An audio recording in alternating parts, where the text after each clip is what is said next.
नमस्कार। फिर से हाजिर हूँ एक नई कहानी लेकर के। मैं हूँ राज। आप देख रहे हैं हाईवे 33।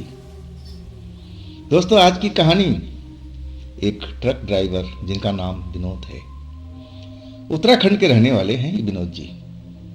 ये घटना तब हुई थी जब उनकी उम्र लगभग 25 साल की रही होगी और अभी विनोद जी की उम्र लगभग 55 साल के आसपास है।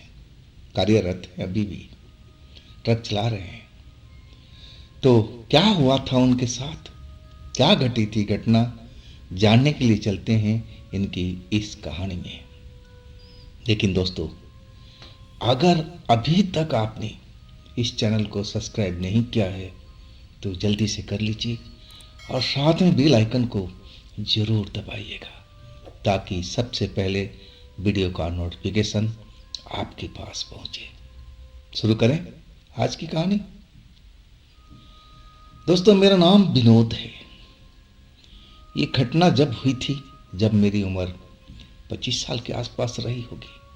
ट्रक चलाने का काम करता था मैं। सैलरी कुछ खास नहीं थी, लेकिन जैसे तैसे जीवन व्यतीत हो रहा था। घर में जवान बहन थी, शादी का रिश्ता तय हो चुका था। अब मैं दूर गांव से अब अपने गांव की तरफ जा रहा था। शादी नज़दीक आ गई थी और शादी में बहुत सारा खर्च था, लेकिन ट्रक की नौकरी से मैं इतना खर्च थोड़ी कर पाता। वो तो पापा थे और पापा के कुछ ज़मीन था जिसको गिरवी रख करके ये शादी का प्रबंध किया गया था। नहीं तो मेरी बुद्धि की ये बात कहाँ थी, इतना भला पैसा मैं कहाँ से लाता। मेरी शादी तो बड़ी मुश्किल से पापा ने किया था और वो कर्जा अभी तक उतरा नहीं था। अब जवान बहन थी तो घर में कब तक बिठा कर रखते, शादी तो करना ही था। अब मैं यही सब सोचता हुआ अपना ट्रक दौड़ाता हुआ सड़क पर चलता जा रहा था अपने गांव की ओर, उत्तराखंड में। अब आगे का जो रास्ता था पहाड़ी था, जंगल था, लेकिन उससे पहले एक ढाबा था। वो ढाबा पर मैं हमेशा रुकता था चाय पानी पीने के लिए। उसके मालिक एक तरह से मेरे से मित्रता हो गई थी। आते जाते मैं ज़रूर रुकता था और उनकी खैर खबर लेता था, वो मेरी खैर खबर लेती थी। चाय नाश्ता करके अब फिर मैं अपने रास्ते चल देता था। और वो रात के करीब 10:30 का टाइम हो रहा था। और सबसे बड़ी बात थी कि आज की रात स्पेशल थी। स्पेशल कैसे थी? क्योंकि आज चंद्र ग्रहण की रात थी। आज चंद्र ग्रहण थोड़ी ही देर में स्टार्ट होने वाला था, 11 बजे के आसपास में। तो सारे जो हम लोग थे, ट्रक ड्राइवर, अब वो जल्दी से खाना पीना खाने के चक्कर में लगे थे कि कहा जाता है ना कि चंद्र ग्रहण जब शुरुआत हो जाए तो खाना पीना मना हो जाता है, वर्जित हो जाता है। लेकिन हम लोग ट्रक ड्राइवर हैं, इधर से उधर भागते रहते हैं और हमें तो याद भी नहीं था कि चंद्र ग्रहण है। और उस रात मुझे भी कुछ जानकारी नहीं थी इसके बारे में कि चंद्र ग्रहण है। मैं ढाबे पर पहुंच चुका था। ढाबे पर इक्का दुक्का मुसाफिर ट्रक वाले भाई थे और वो खाना पीना खा रहे थे और उनको भी याद नहीं है कि आज चंद्र ग्रहण है, ना ढाबे के मालिक को। सब निश्चित से थे, रोज की तरह काम चल रहा था। अब मैं अपने दोस्त जो ढाबे का मालिक था उससे राम राम करके, वो भी मेरा हाल चाल पूछा, कहाँ से आ रही हो? तो मैंने बताया कि मैं दूर गांव से आ रहा हूँ चक्कर छोड़ करके, अब जा रहा हूँ अपने गांव की तरफ में। अब परसों मेरी बहन की शादी है और मैं उनको बोला कि मैं आपको बताया था ना, तो आपको आना भी है। वो कहने लगे, दोस्त मैं ज़रूर आऊँगा, आप बेफिक्र रहो, बहन की शादी हो और मैं ना पहुँचूँ। और मैं चाय लेकर के पीने लगा। कुछ देर के बाद में मैंने देखा कि एक साधु बाबा काले कपड़े में वो घूम रहे थे, इधर से उधर इधर से उधर। जो ट्रक ड्राइवर थे ना उनकी तरफ देखते जा रहे थे। सबसे कम उम्र का मैं ही था, बाकी तो अधेड़ थे, कोई मेरे से ज़्यादा उम्र के थे। ना जाने किस चीज़ की उनकी तलाश थी। और जब वो मेरी चारपाई की तरफ आए ना, जहाँ मैं बैठ करके चाय नाश्ता कर रहा था, तो मैं उनको आदर देते हुए कहने लगा, बाबा भूख लगी है तो खाना खा लीजिए, आइए पेट चाहिए, मैं आपको खाना खिलवा देता हूँ। तब वो मेरी तरफ गौर से देखने लगे और चारपाई पे बैठ भी गए और मुस्कुराते हुए कहने लगे कि क्या खिलाओगे? यानी बाबा, जो आपकी इच्छा हो, ये ढाबा आप ही का है, जो कहोगे मैं खिलवा दूंगा। तब उन्होंने अपना मनपसंद का ऑर्डर किया और खाना खाने लगे थे। मैं संतुष्ट था। मैं तो गाहे बगाहे लोगों का मदद करता रहता था। रास्ते में भी जो लोग अनजान रहते थे, रोड पर चलते थे रात के टाइम में, मैं देखता था कि वो ज़रूरतमंद है तो उनको मैं लिफ्ट भी देता था, बिठा भी लेता था। और इस तरह का काम करने में मुझे बड़ा आनंद आता था, खुशी आती थी दूसरों की मदद करके। लेकिन मैं खुद ही गरीब था। इतना दिल तो बड़ा था, लेकिन पैसा तो मेरे पास था ही नहीं। सबसे बड़ी कमी ये थी। लेकिन ये कमी मैं लोगों को मदद करके, लिफ्ट दे करके और छोटी मोटी सहायता करके पूरा कर लेता था। अब बाबा अति प्रसन्न थे। खाना खा करके आशीर्वाद भी दिए कि बेटा, तुम्हारा भला हो, तुमने एक नेक काम किया है। और खुश नजर आ रहे थे।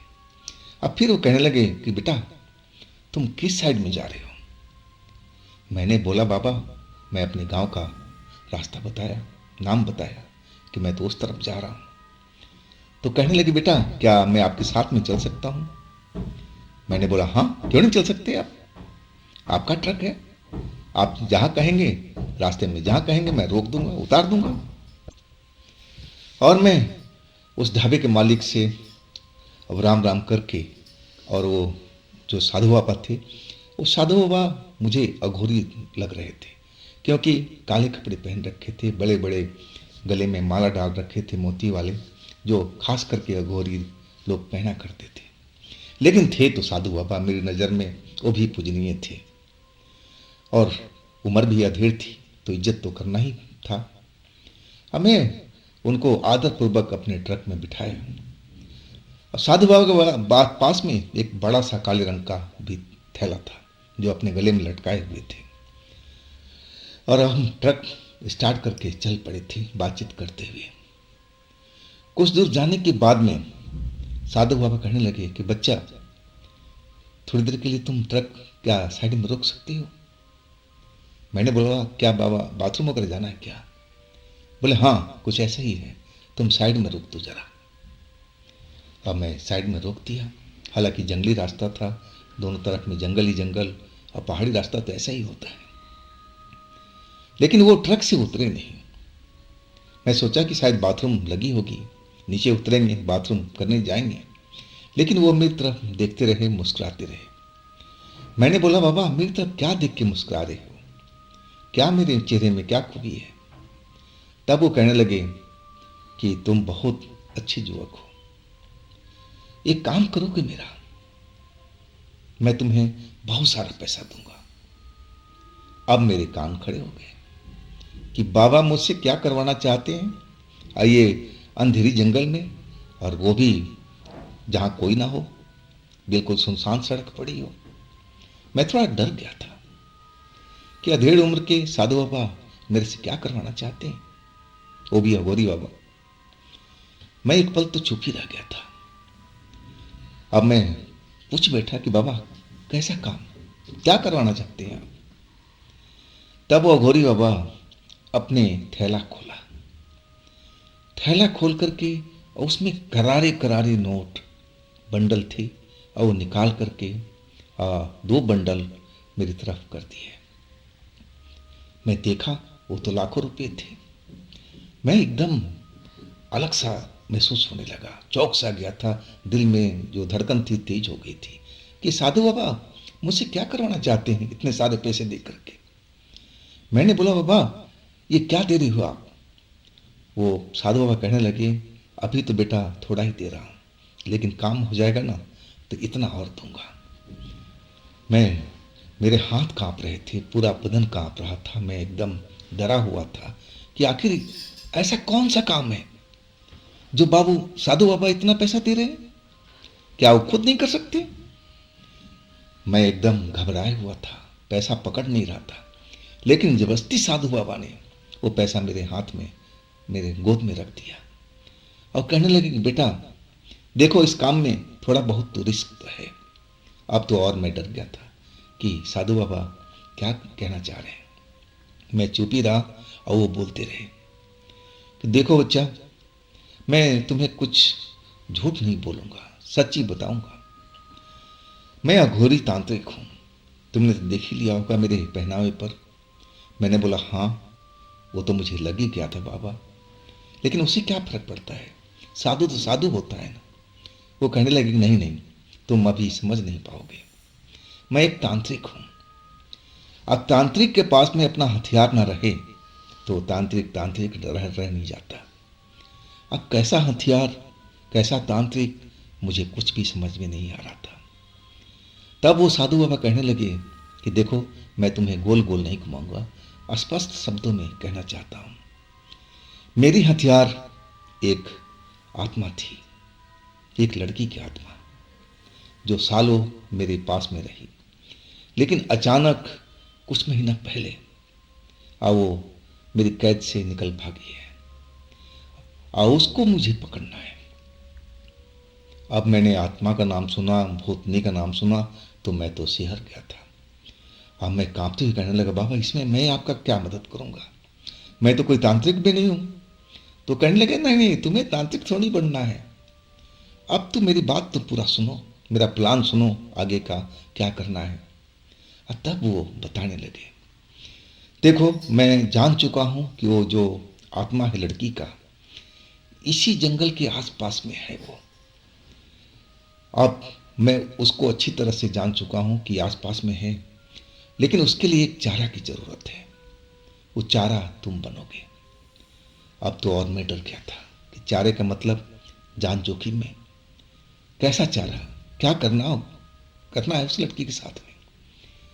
तब बाबा कहने लगे, तुम बीच में मत टोको भाई, मेरी बात को पूरी तरह से सुन लो, इसके बाद तुम बताना क्या गलत है क्या सही है। अब मैं चुप हो गया था। अब बाबा अपना प्लान समझाने लगे कि देखो, जिस जगह पर वो आत्मा मुझे मिलेगी उस जगह का मैं पता कर लिया। और तुम्हें क्या करना है कि तुम्हें ट्रक चलाते हुए जाना है। अब मैं एक निश्चित दूरी पर ट्रक से उतर जाऊंगा और तुम उस जगह पर जाओगे ना, तो तुम्हें एक लड़की जरूर दिखाई देगी, और वो लड़की वही आत्मा है। वो काफी दिनों से भूखी है और उसको जवान लड़कों का खून पसंद है, उसको जवान मर्द बहुत पसंद है। सबसे बड़ी कमजोरी है जवान मर्द, वो उनका खून भी पीना चाहती है, उनके साथ सोना भी चाहती है। और तुम्हें देखेगी ना तो अपना लोभ को वो भूल नहीं पाएगी, जरूर तुम्हारे साथ वो संबंध बनाने के लिए बेकरार हो जाएगी। और इसके बाद तुम उसके साथ में साथ दोगे, तुम डरोगे नहीं। तुम एक समझ लो कि वो एक लड़की है, तुम तो ये भूल ही जाना कि कोई आत्मा है, कोई प्रेतनी है। तुम्हारी नज़र में एक सामान्य सी लड़की है, आज तुम उसे प्यार करना है। अब बाकी काम तो मैं करूंगा। अब इतना बात सुनाना तो मैं डर से कांप गया था कि बाबा ये तो काम बड़ा खतरे वाला है, मैं कर नहीं पाऊंगा बाबा, मुझे तो माफ़ी कर दो। जहां आपको उतरना है मैं आपको छोड़ दूंगा, लेकिन ये मेरी बस का नहीं है। बाबा थोड़ा गुस्सा हुए और कहने लगे, मूर्ख लड़की, मैं तुम्हें इतना सारा पैसा दे रहा हूं और तुम्हारा जान का ठेका भी तो ले रहा हूं, तुम्हें कुछ थोड़ी होने दूंगा मैं। मेरे पास मंत्र शक्ति है, मैं उसको पकड़ लूंगा और तुम सुरक्षित रहोगे। बस तुम जो कह रहा हूं उसको कहना तो मान लो, उस आत्मा को पकड़वाने में मेरी मदद करो। और देखो, मुझे पता है तुम्हारे बहन की शादी है, सब कुछ मैं जानता हूँ, पैसों की सख्त ज़रूरत है। तुम्हारे पापा ज़मीन गिरवी रख करके अब पैसा उधार लिए हैं। क्या घर में तुम्हारे पैसे की ज़रूरत नहीं है? वो जो खेत ज़मीन गिरवी रखा हुआ है, क्या तुम उसको छुड़वाना नहीं है? पैसा ले जाओगे तो तुम्हारे पापा को मदद तो होगा ना, थोड़े से काम के बदले में। अब बाबा तरह तरह से प्रलोभन देने लगे, बताने लगे।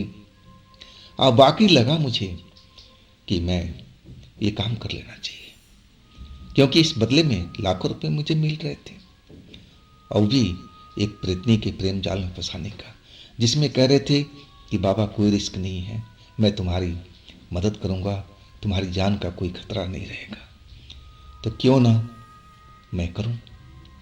हाँ, मैं डर भी रहा था, हिम्मत भी बांध रहा था कि कर लूं। मन कह रहा था कि नहीं नहीं, इसमें खतरा बहुत ज़्यादा है।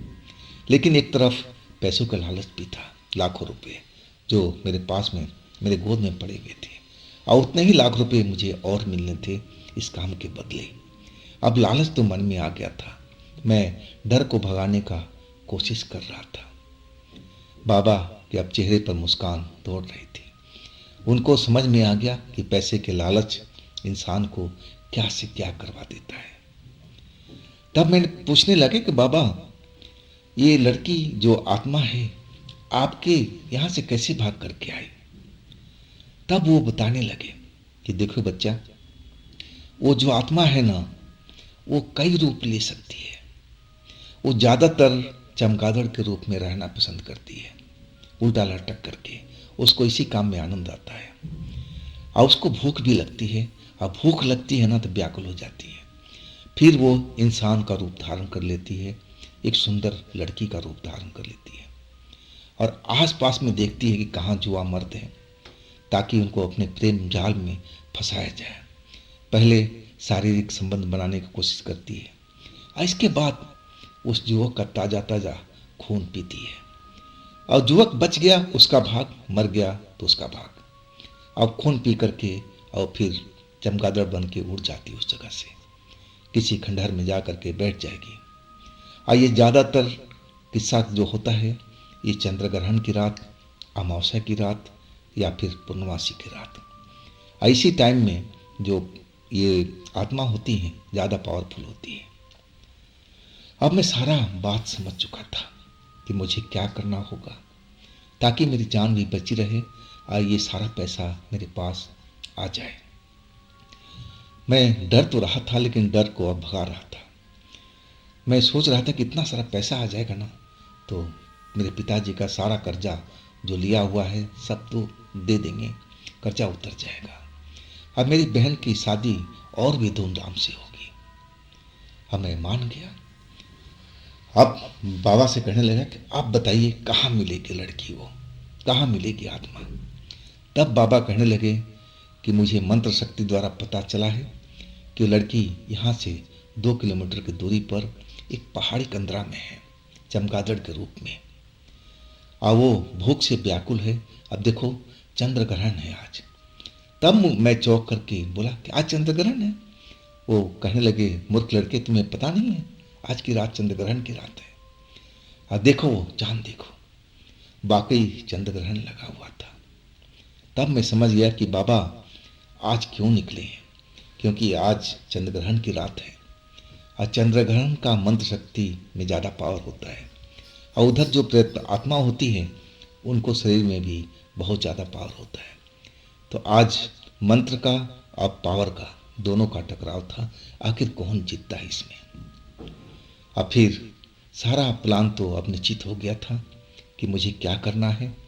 जैसे ही लड़की मुझे रोड पर दिखाई देती, मुझे ट्रक रोक लेना है, और उसको जरा भी भनक नहीं पड़ना चाहिए कि मैं सारा खेल जानता हूँ। उसके प्यार में पड़ जाना है, उसके साथ प्रेम व्यवहार करना है, और तब तक बाबा अपना काम करते। चल पड़े थे हम दोनों अब ट्रक लेकर के। अंदर से दिल घबरा भी रहा था, डर भी रहा था कि कुछ अनर्थ हो गया, कुछ उल्टा हो गया, तब क्या होगा मेरे साथ में। लेकिन बाबा तो मेरे दिल की बात पढ़ रहे थे। वो कहने लगे, अरे तू घबरा मत, घबरा मत, सब कुछ बढ़िया होगा, सब प्लान की तरह होगा। तू चल सीधा। अब मैं जहाँ कहूँ चुपचाप ट्रक को धीमा कर देना, रोकना मत। अब मैं चलती ही ट्रक से उतरने की कोशिश करूँगा। तब मैंने बाबा से बोला कि आप बाबा अधेड़ हो, कहीं गिर गिरा गए तो। बाबा कहीं गिर गिरा गए ना तो चोट लग जाएगी आपको, फिर तो सारा प्लान चौपट हो जाएगा ना। बाबा हंसते हुए कहने लगे, ये तेरे से ज़्यादा नौजवान हूँ मैं, मेरे को अधेड़ देख रहा है ना, अभी तूने मेरी शक्ति देखी कहाँ है। अब मैं उनकी तरफ देखने लगा, वो तो अधेड़ ही लग रहे थे, तो उनमें युवा शक्ति कहाँ से आ गई होगी। लेकिन बाबा थे वो भी अघोरी, वो कुछ भी कर सकते थे। आखिरकार प्लान के तहत हम एक जगह पर ट्रक को धीरे किया जहाँ बाबा ने इशारा किया था। पहाड़ी था, जंगल था दोनों साइडों में, सुनसान रोड और बिल्कुल सन्नाटा हर तरफ पसरा हुआ था। जंगलों में आवाजें आ रही थी, जानवरों की चिल्लाहट, जैसे गिद्दड़ रोए जा रहे हो। पक्षियों की फड़फड़ाहट पेड़ों पर से लग रहा था कि जैसे सैकड़ों चमगादड़ पेड़ पर बैठी हुई अपने पंख को फड़फड़ा रही है। और बाबा ने जैसे ही इशारा किया, मैं ट्रक को धीमा कर दिया। अब बाबा एक जुआ की तरह ट्रक की खिड़की खोला और नीचे चलते हुए ट्रक से उतर गए। दरवाज़ा बंद हो चुका था। मेरा जी जो था डर से कांप रहा था, डरा हुआ था। लेकिन बाबा ने कहा था कि तुम्हें कुछ नहीं होगा, तुम अपने दिल को समझाओ, दिल को मना करो कि डरे नहीं। अब मैं वही सब कर रहा था, दिल को अपने समझाने की कोशिश कर रहा था कि भाई डरने की बात नहीं है, इस काम में मुझे ज़्यादा पैसे मिलने वाला है और अगर तुम डर जाओगे तो सारा खेल खराब हो जाएगा। मैं अपने मन को अपने शांत करने की कोशिश कर रहा था, दिल की धड़कन नियंत्रण करने की कोशिश कर रहा था और ट्रक को दौड़ाते हुए आगे की तरफ चल पड़ा था। अब मैं दाएं बाएं देखता जा रहा था कि कहाँ वो लड़की नजर आएगी। अब मेरे पास में तो लाखों रुपए आ गए थे, बाबा अपना थैला लेकर उतर गए थे। अगर वो लड़की ना भी मिलती ना तो मेरे पास तो लाख रुपए आ गए थे। मैं निकल जाता सीधा अपने गांव की तरफ में, जो होगा देखा जाता। मैं दोनों साइड में देखता हुआ अपनी नजरें गड़ाए हुआ रोड पर, दिल धड़क रहा था। कैसी आत्मा होगी, कैसे रूप में होगी, क्या वो मुझे मार तो नहीं देगी। डर तो बहुत लग रहा था, लेकिन अपने दिल को समझा रहा था, अपने मन को शांत करने का कोशिश कर रहा था और मैं नजरें गड़ाए आगे की तरफ चलता जा रहा था। लगभग 500-600 मीटर में आगे बढ़ चुका था जहां अघोरी बाबा को उतारा था और अचानक मैंने देखा एक चमकती हुई कपड़ा नजर आया पहले तो। और जैसे ही नज़र उस पर मेरी टिकी तो मैंने देखा कि वो चमकती हुई कपड़ा एक सुंदर ज्योति पहन रखी है और देखने में एक परी की समान दिख रही थी। सुंदर सा चेहरा, गोरा चेहरा चमक रहा था और काले काले बाल लहरा रहे थे और वो अपना दोनों हाथ लहरा लहरा लहरा करके ट्रक रोकने की कोशिश कर रहे थे कि रुको रुको रुको। और मैं सही वक्त पर सही जगह पर पहुंच गया था। और मैं देख लिया कि अरे साधु बाबा ने तो बताया था, अघोरी बाबा ने बताया था कि ऐसे ही होगी प्रेतनी, लेकिन ये तो जैसा बताए थे उससे ज़्यादा जवान थी, खूबसूरत थी, एक अप्सरा की तरह। मैं ट्रक रोक दिया और लड़की सुंदर दौड़ती हुई मेरे ट्रक के पास आ गई और कहने लगी मेरी मदद कीजिए, मदद कीजिए, मुझे आगे जाना है, क्या आप मुझे ट्रक में बिठा लेंगे, आगे की तरफ ले चलेंगे। बड़ी ही मीठी आवाज़ थी। मैं तो उसको देखता ही रह गया था, उसके सौंदर्य को, उसके चेहरे को जो एक परी समान दिख रही थी। अब मैं अपना सर हाँ में हिला दिया। अब बोला हाँ हाँ क्यों नहीं, आ जाइए ट्रक में बैठिए। और वो आकर के ट्रक में बैठ गए। जैसे ही ट्रक में बैठी पूरा ट्रक खुशबू से महक उठा था। न जाने कैसी खुशबू थी जिसमें मैं मदहोश होने लगा था। वो लड़की सरकते सरकते अब मेरे पास आ गई थी। ट्रक मेरा अभी रुका हुआ ही था, मैं तो चलाया भी नहीं था। जैसे बाबा ने बताया था कि वो लड़की तुमसे प्यार करने की कोशिश करेगी और तुम उसके प्यार में पड़ जाना, भागना मत, ट्रक को चलाना नहीं। अब मैं प्लान के अनुसार ही काम कर रहा था। अब मैं भी अपनी तरफ से पहल करने लगा। वो लड़की तो पहले खुद ही पहल की थी, वो मुझसे प्यार करना चाहती थी। अब मैं भी उससे प्यार करने लगा था। अब ये सब प्लान के तहत काम हो रहा था, लेकिन जो खुशबू था ना वो मदहोश किए जा रहा था। मेरा मन अशांत हो रहा था, व्यग्र हो रहा था। जी कर रहा था कि उसकी लड़की को अपने बाहों में भर लूं, जी भर का प्यार करूं, सदा के लिए अपने पास रख लूं। इतनी सुंदर वो लड़की थी और वो भी ऐसा ही चाहती थी। लेकिन साधु बाबा कहे थे कि मैं आ जाऊंगा उस जगह पर। और तभी मुझे लगा कि कहीं साधु बाबा ना आए तो तब मेरा क्या होगा। तब मैं प्यार तो कर रहा था, लेकिन अपने दाएं बाएं भी देखता जा रहा था, कहीं साधु बाबा सही वक्त पर ना पहुंचे और तब मेरा क्या होगा। मैं तो बेमौत मारा जाऊंगा इस लड़की के हाथों। ये तो सारा शरीर का मेरा खून पी जाएगी, मुझे मार देगी और तब मैं मेरा क्या होगा। और वो लड़की बस प्यार कर रही थी, जैसे वो जन्मों से प्यासी हो, ऐसा मेरे साथ में व्यवहार कर रही थी। और मैं भी भरपूर सहयोग कर रहा था उसके प्यार करने में। वो तभी लगा कि वहाँ पर ट्रक के आगे पीछे हर तरफ एक काला काला धुआं भरता जा रहा है। और जैसे ही धुएं का आहट महसूस हुई, गंध महसूस हुई, और लड़की जैसे एकदम तड़प गई हो और मेरी तरफ देख करके गुस्से में कहने लगी, क्या तुम उस अघोरी के साथी तो नहीं हो।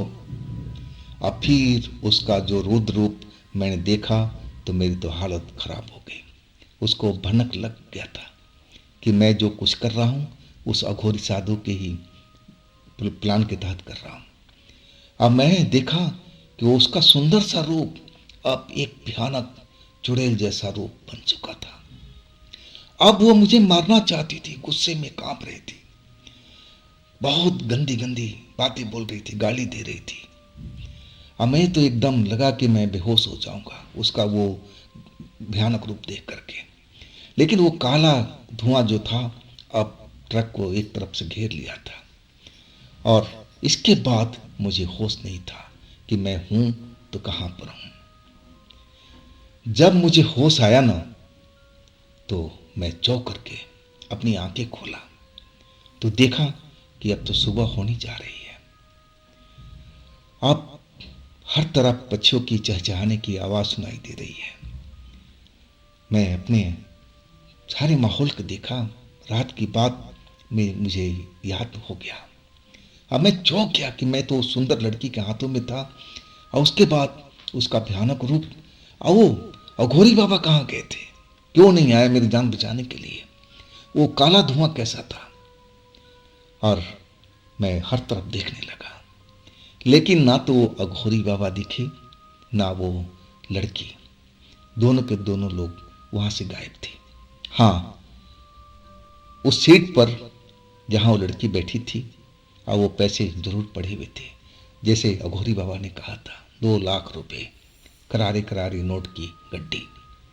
अब मैं समझ गया था कि अघोरी बाबा ने उस लड़की को, उस आत्मा को पकड़ लिया है और वो पकड़ करके अपने स्थान के लिए चल पड़े हैं। और मैं एक पल भी उस जगह पर नहीं रुका। मैं ट्रक को स्टार्ट किया और तेजी से सड़क की तरफ बढ़ा दिया, दौड़ाने लगा तेज तेज। जब मैं अपने गांव पहुंच गया, सुरक्षित जगह पर पहुंच गया, और तब मेरे दिल की धड़कन कम हुई थी। और नहीं तो लग रहा था कि वो लड़की मेरी पीछा कर रही है। उसका भयानक रूप मेरे आंखों के सामने तैर रहा था और मैं अब सुरक्षित अपने स्थान, अपने घर पर पहुंच गया था 2 लाख रुपया लेकर के। लेकिन ये बात अपने परिवार वालों को नहीं बताया कि मैंने ये जो रुपया कमाया है 2 लाख रुपया, इसमें कितना मेहनत लगा है। मैं अपने पापा को पैसा दिया तो मेरी तरफ आंख फाड़ कर देखने लगे, कहने लगे, इतना सारा पैसा कहाँ से लाया तू। मैं क्या बताऊं उनको। मैं झूठ बोला कि कुछ अपने साथियों से इकट्ठा किया हूँ और कुछ अपने सेठ से एडवांस मांगा हूँ। अब इसमें आपको पूछने वाली बात क्या है, आप अपना काम कीजिए, बहन की शादी धूमधाम से कीजिए, जमीन जो आपने गिरवी रख रखी है उसको छुड़वाइए। अब पापा मुझसे लिपट करके रोने लगे थे। वो तो 2 लाख रुपये उन्होंने देखा भी नहीं था और ना तो मैंने खुद भी देखा था, ना मेरे परिवार में किसी ने इतना सारा रुपया एक साथ में कभी देखा हो। तो दोस्तों, ये थी आज की कहानी अगर आप चाहेंगे तो इसका दूसरा भाग भी ज़रूर बनाऊंगा। वो भी थोड़ा दूसरा भाग, दूसरी कहानी है उसी अघोरी बाबा का।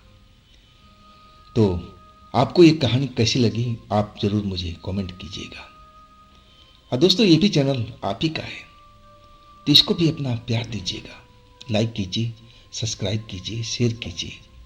अब फिर हम मिलते हैं अगले रोज एक नई घटना, एक नई कहानी में। आप लोग अपना ख्याल रखिएगा। नमस्कार।